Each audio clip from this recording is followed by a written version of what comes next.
حکمی کسی که میگوید به الله توکل کردم، به الله پناه جستم و از رسول الله پناه خواستم چیست؟ سوال: نظر شما درباره کسی که میگوید به الله توکل کردم، به الله پناه جستم و از رسول الله پناه خواستم چیست؟ جواب: الحمدلله.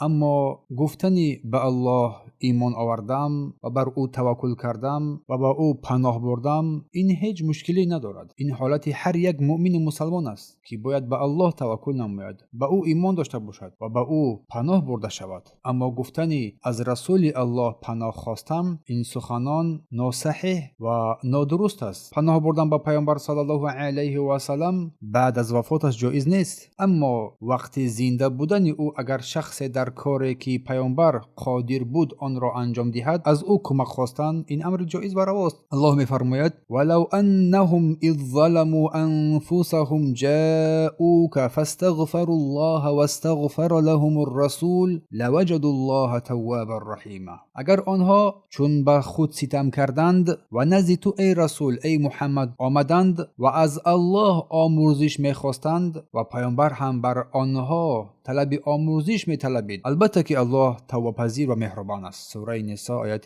64. اما پس از وفات رسول الله صلی الله علیه و سلم پناه بردن بر او یا کمک خواستن از او شرک اکبر است، شرک بزرگ حسابیده می شود. هر کسی چونین گپی بشنود باید او را نصیحت کند، زیرا شاید این سخن را از دیگران شنیده باشد و نداند که معنیش چیست. پس تو ای برادر اگر آن را از او فهمیدی و با او گویی که این شرک است، شاید الله سبحانه و تعالی توسط تو او را هدایت کند و الله توفیق دهنده است. منبع: شیخ ابن عثیمین، فتاوای عقیده، صفحه 217-218.